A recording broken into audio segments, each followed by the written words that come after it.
If you have an e-commerce brand, I strongly recommend you read the CRO report from KNO. I'm going to show you a few of the insights. The report claims to reveal the top hesitation points and UX missteps by vertical, underperforming site features to rethink or remove, and quick wins from brands already seeing lift, and also hidden trust boulders that separate good stores from great one.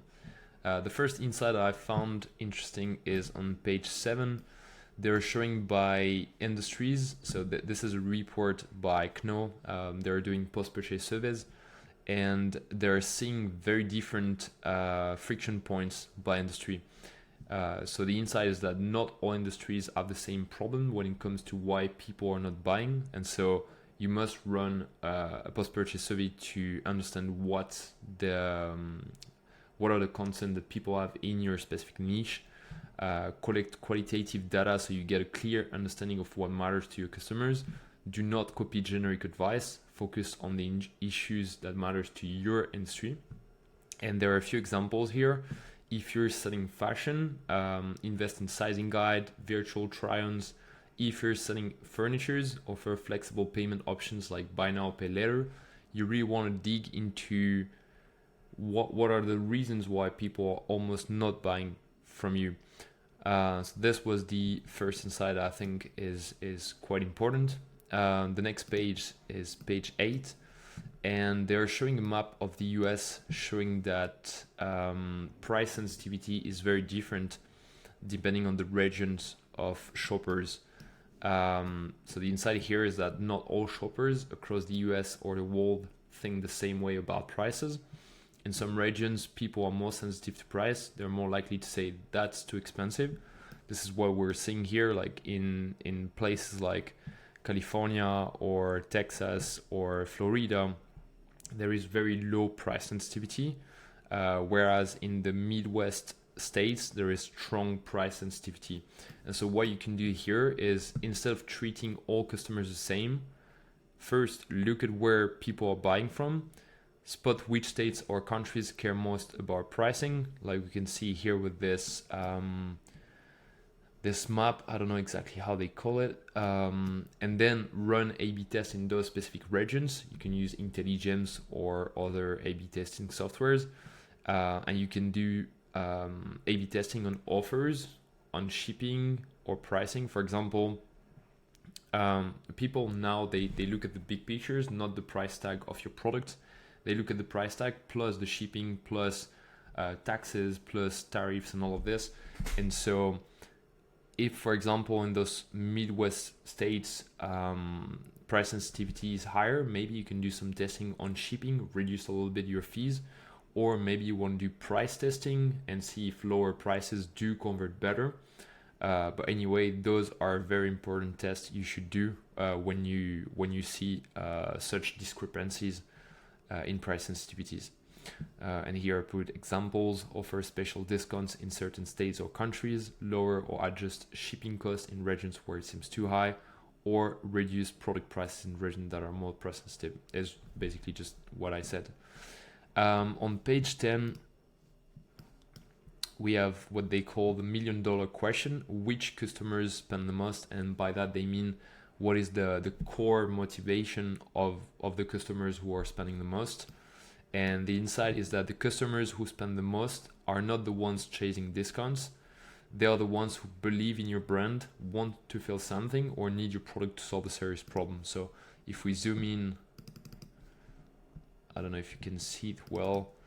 So this is the AOV by purchase driver, so the main motivation of people. And so we can see the highest AOV is around brand value and ethics. And then we have comfort, sensation driven. So it's around the experience that your product provides. And then we have product quality, aesthetics, work or school use. So let's zoom out.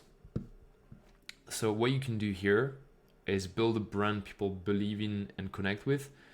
And there are a few things you can do to connect more with your customers. You can clearly share why your brand exists and what you stand for on your homepage, on your PDP and emails. And actually the brands that I work with that are crushing it the most are the ones who are reminding their customers pretty much everywhere in the funnel on what makes them different from other brands, like what they stand for.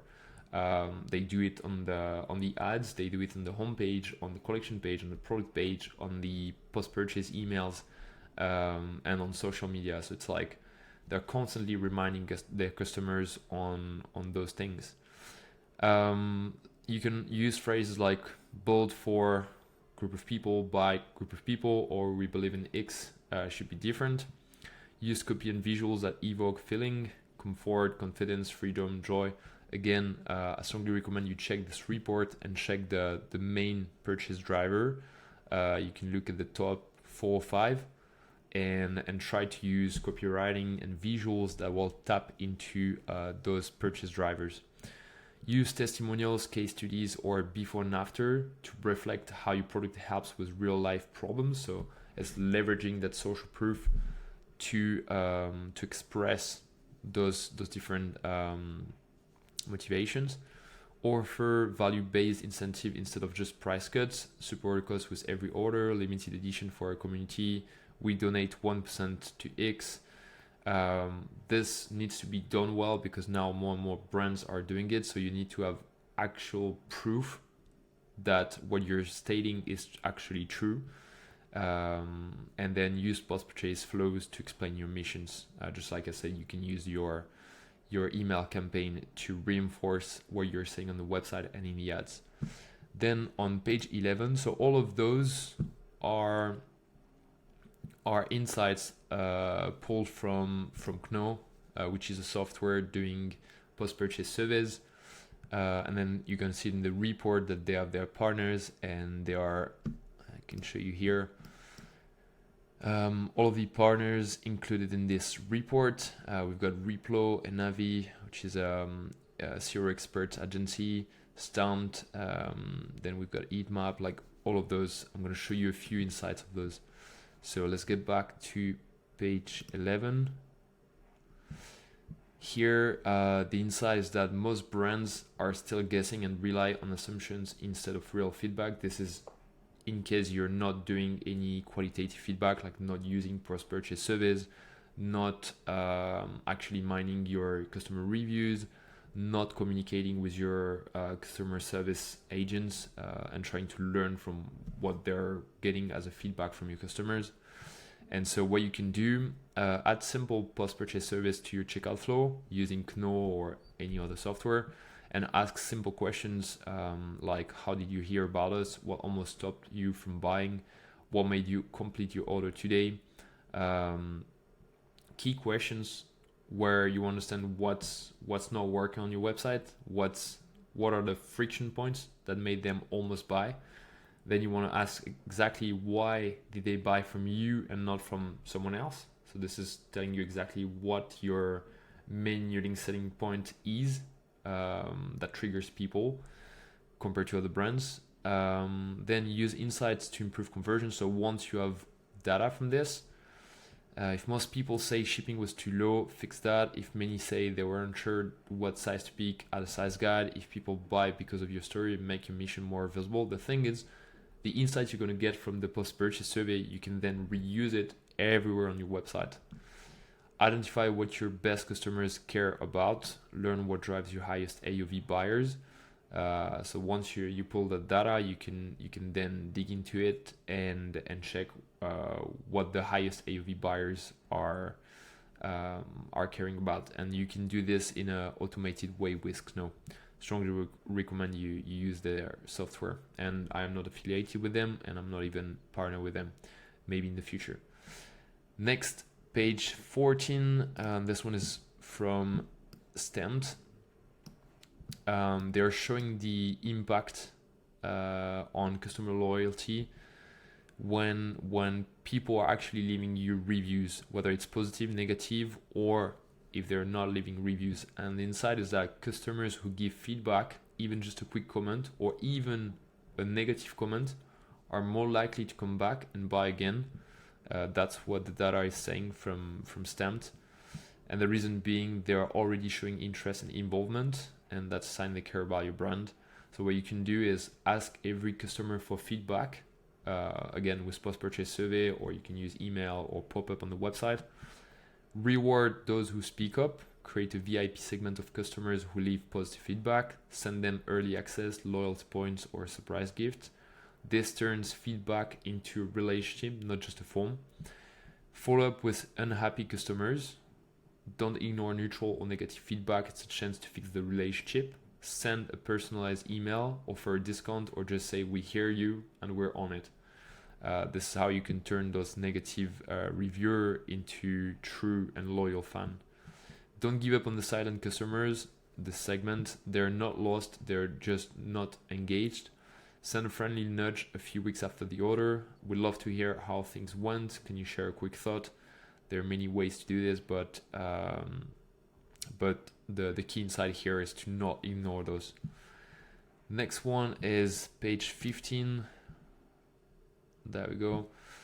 The insight is that happy customers, especially those who leave 5-star reviews, not only come back more often, they also spend more each time.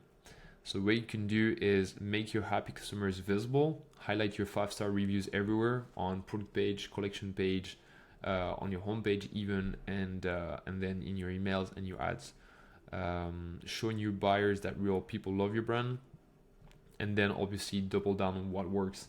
If you have some customers saying that they love the brand because of the quality of the product, because it solves a real problem, like if you have a lot of reviews with 5 stars, always pointing out at the same thing, then you want to double down on this. And if it's about the product quality, just say everywhere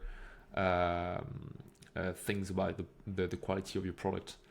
Bold campaigns to increase reviews, send follow-up emails asking for a quick review, offer a small reward like we just said before with KNO. Make the process super easy and mobile friendly. So that's it for stamped. Then we're going to page 18. So Enavi, this is a CRO agency, a really good one actually. And here they're saying a few questions that you should ask and that you should know about your customer, like some very important question. What problem do they need solved? What intrigues them about your product brands? What gives them hesitation about your product brand? And what is the status quo you're battling? And so the insight here is that customer surveys, customer reviews, and feedback from customer service team should be leveraged to optimize your product page. So just like I said, what you're learning from those surveys, you should use it everywhere, but specifically on the product page. And what Enavi and specifically Sheldon Adams, who wrote this post, said what you can do is first add a short subtitle that connects your product to what the ad promised and what they want. So you can put this right under the product price or the product title. This is to remind people of why they clicked on the ad and remind them of what's the dream outcome if they buy the product. The second one, and I think that there was a mistake, they put 2 times the screenshot of the FAQ, but the next one should be image gallery. The idea here is to use the image box because people are not scrolling much on the website nowadays, especially on mobile. So you want to use the image box as a pitch in itself. If you have visual products like clothing, jewelry, things like that, you want to use the gallery as a pitch with multiple angles of the products where people can zoom in and zoom out, check every little details. But you also want to include features, you want to include benefits. Sometimes for products that are a bit less aesthetic, you want to include the offers, you want to the offer related to the product. You want to include social proof, transformation, things like that. So yeah, the idea here is to really transform that image box into a pitch. The third one is to use the FAQ to answer real objections clearly. So what you learn from the customer survey, then you want to address all the questions directly on the FAQ and maybe have the FAQ quite high on the product page to make sure that it maximizes the number of people who are seeing it. Fourth, add subtle reassurance with tooltips to help shoppers choose confidently without leaving the page. I think this one is a quite smart one. if you feel like you're lacking space on the product page and you don't want to, overload the page with too much text, what you can do is use those small, as they call it, tooltips next to options, or can be next to your CTA, whatever. Here, as we can see on the screenshot, there are two. There is one here, and so when you hover over the tooltip, we have a box opening up and with extra text giving people more context about the option. So it's true that this is like a very great way to reassure people and add more context on some specific things on the product page. So I think this one is a very good insight and definitely something to keep in mind and to test. Whether it's on your product page or elsewhere on your website. It can also be on your cart. The next one is Alia, so page 30. I am not showing you everything in the report. That's why I strongly recommend you check it out. I'm just showing you insights I think are pretty interesting. So here, Alia, what they do is pop-ups, and so optimize pop-ups. What they're saying is that traditional, like standard pop-up look like this, and what they do is they make beautiful pop-up that stand out and grab more the attention and that are more enticing to website visitors. So the first insight is that most brands lose potential customers because their pop-ups shows up at the wrong time. Pop-ups triggered by a fixed delay, like 8 seconds, often interrupt too early or show up too late, missing the moment when visitors are more ready to engage. But when pop-ups are triggered by behavior, opt-in rates can jump to 15% or more, even without changing the offer. So what you can do here, obviously using their app, but I'm pretty sure there are alternatives, but obviously if they are in the report, is also to do their self-promotion, like all of the partners in the report.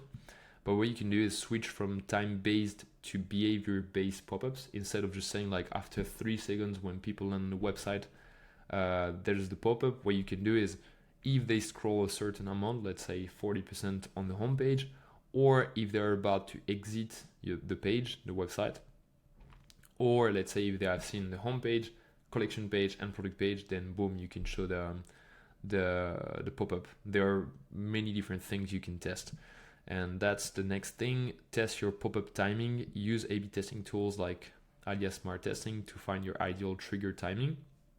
The sweet spot can be 2 seconds, 8 seconds, or even 30. It really depends on your audience, and also the page or the journey when you want to open the pop-up is very specific to each brand. There are many things you can test here. It's pretty interesting. I am not doing it, but it's actually something I would love to do for my clients. But I know that I have a few clients who are already working with agencies or freelancers who are specialized in this, and they're just like constantly split testing new pop-ups. And I know they've done 30, 40, 50 tests on one pop-up, and it's converting like crazy now. Avoid interrupting the experience. Make sure the pop-up feels natural, not intrusive. It has to be congruent with the website experience. Keep it clear, simple, and easy to close. We're gonna stick a little bit with Alia because I found it very interesting. I didn't know this software. I think my clients are using other softwares, but this one seems pretty cool. Clear headlines like get 10% off might seem helpful, but they often fail to grab attention or spark curiosity. By simply adding mystery to your headline without changing the offer, you can double your opt-in rate. Just quick thing I want to say here, I feel like in the past 1 or 2 years, there are just too many brands now using mystery, and so it's now kind of becoming the opposite. If everyone's saying mystery discounts on all websites, you can people can get habituation, and so it's going to be less effective. It's just like on YouTube when you're seeing people saying like please like and subscribe, like the phrase is blending in and you don't even notice it. It's like something that everyone's saying. And by the way, I would love if you could subscribe and put a like on the video. It really helps me, motivates me to publish more content on CRO and e-commerce. But just to get back to this, what I meant is that if everyone is using mystery discount, you have to come up with something different. And so there are a few things I wrote here, like what you can do. Try copy, like unlock your secret discounts, pin to reveal your offer, a surprise awaits, sign up to see it. But if you use a mystery discount like everyone, I think maybe it's gonna work still for 6 months or something like that. But more and more brands are using it, so I don't think it's a good idea to do like everyone. Even though most of the time it's good to copy and make your own source of it, but and then keep the offer the same. No need to increase the actual discount. 10 to 15% still works. You're boosting perceived value, not cost. This is very important. You don't need to have a higher discount. You need to keep the classic discount that most brands are doing, 10 to 50%. But you want to use the copywriting to really boost the perceived value. Instead of just saying like a discount site-wide, you could say on our bestsellers, you could say on our new product, like whatever, make it feel special and exclusive. That's the third point, make it feel special. Use visual cues like a gift icon, a scratch to reveal effect. Emphasize the exclusivity, only available via this pop-up. Again, I think this is a pretty interesting insight from how is it called again? Alia, sorry. And we still got 2 slides from them. The next one is that your CTA button copy might feel like a small detail, but it can increase opt-ins by up to 30%. Again, their service, they're specifically specialized in pop-ups. So each part of the pop-up, whether it's the headline, the corner, the timing when the pop-up appears, or even the CTA, like they have data on everything. And so when they're talking about CTA, it's not something random. So what you can do here, default buttons like submit or sign up often creates resistance. Feels too final, sounds like a big commitment or email spam. The thing is, all websites are using those, so it feels, again, it's blending in. If you use softer, low pressure words like continue, reveal my discount, get my offer, can make people feel more likely to click. Run A/B tests on 2 to 3 versions and track opt-in rates. Even small changes in wording can make a big difference. Really like this one. I think there are already by now a lot of A/B testing ideas you can pull from this report, and not just in terms of classic CRO, like working on content or price test or shipping test. Like here we can work on testing opt-in rates on pop-ups, because obviously in the funnel there are many different steps that we can optimize, not just the conversion rate on the website. The next one is the last insight on Alia. There is no perfect pop-up, but brands that run A/B tests continuously see the best results, obviously. One brand, Hostage Tape, ran over 40 tests on a single pop-up and now converts 30% of visitors into subscribers just from that one flow. I know that I have some clients who have done the exact same thing. I don't think it was with Alia, it was with different softwares, but it's the same, and I think they convert at the very least 30% of visitors into subscribers. So definitely recommend you do this. This works because testing turns your pop-up into a performance asset, not just as set it and forget it tool. What you can do, treat your pop-up like a growth channel. This is a bit of a summary of everything we just said. Test everything, like the timing, the first slide, the headline, the CTA, trigger. Run tests constantly, don't stop that after 1 or 2 wins. Again, like for Hostage Tape, they run over 40 tests just on the pop-up. Stack small improvements over time. Aim to test 1 variable at a time to learn what really moves the needle. If you don't have too much traffic, what you can do is run 2 very different pop-ups, and then as you get more and more visitors and more data, you can get more granular over time. The next one is page 45. Right here, Power Digital. So here the data shows that shoppers are scrolling less than ever. This is true. If you look at most brands and you have a look at the scroll maps, you realize that your buyer people are scrolling less and less. I'm talking about mobile, and so it makes the above the fold even more important. It's your shopper's first impression. And so here there are 3 things that Power Digital is recommending. The first one is to speed test sticky call to action and call to action above the fold. You can do the 2 together, or you can do them separately. I mean, sticky CTA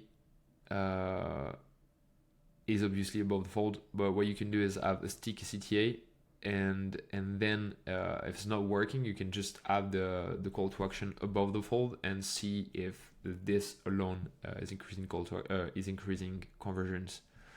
The next one is use your image gallery as a visual pitch using infographics with benefits. Obviously, if people are scrolling less and less, here they are showing you examples of infographics where we see like the different features of the products, the different benefits.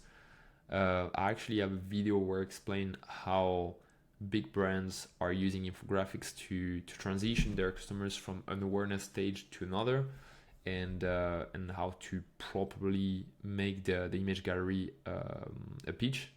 I'm going to show it here. You can click on it if you want to see it later. Then last one is test your offer to see what is most attractive to your shoppers. All right, then we've got Aftership, page 58. Here, the insight is that shoppers are impatient. We all know this. They want to know exactly when their order will arrive. So showing an accurate estimated delivery date, which they call EDD, on product and checkout pages, increase trust, urgency, and conversions. According to Aftership statistics, they're seeing that brands using AI-powered EDDs are seeing a plus 2% increase in conversion rate. Some up to 28% and plus 43% add to cart rate increase. This is really good. Obviously, if you have issues with your delivery, or if that's not where you're good, obviously don't use it.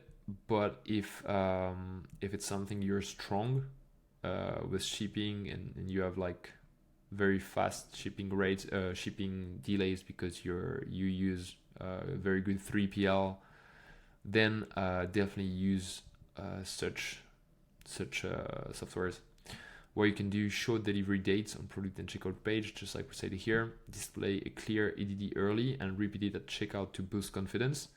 Use AI, not static carrier estimates. Apparently, from what they say, accurate EDDs from Aftership is up to 95% accurate, compared to carriers, which is 48%. I don't know if that is true. I haven't checked from different sources. This is just what they claim. If that's the case, that's pretty cool. But do your own research and test that against your own carriers and check which one is working best.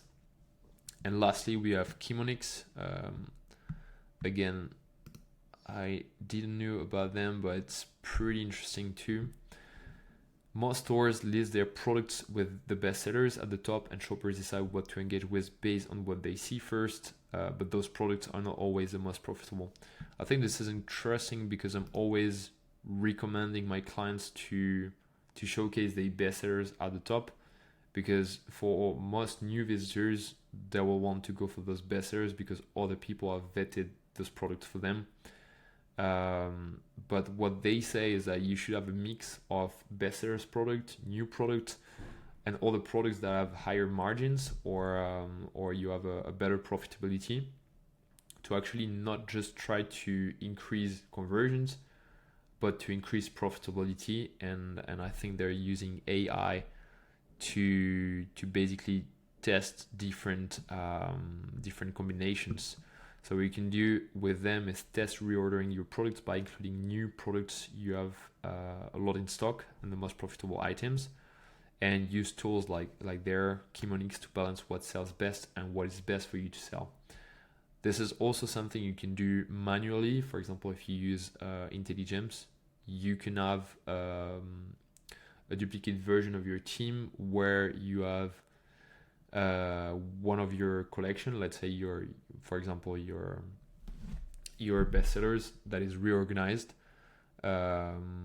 And it's something I often do with heatmap.com. Like I check which products are responsible for the highest revenue per visitor, and I reorder the entire collection page based on which product is driving the most revenue. And most of the time it's like those tests are positive. So I'll leave you with this. Again, as I said, strongly recommend you get this report. I'll put the link in the description, and just like I said, I haven't checked everything, just the ones that I found very interesting.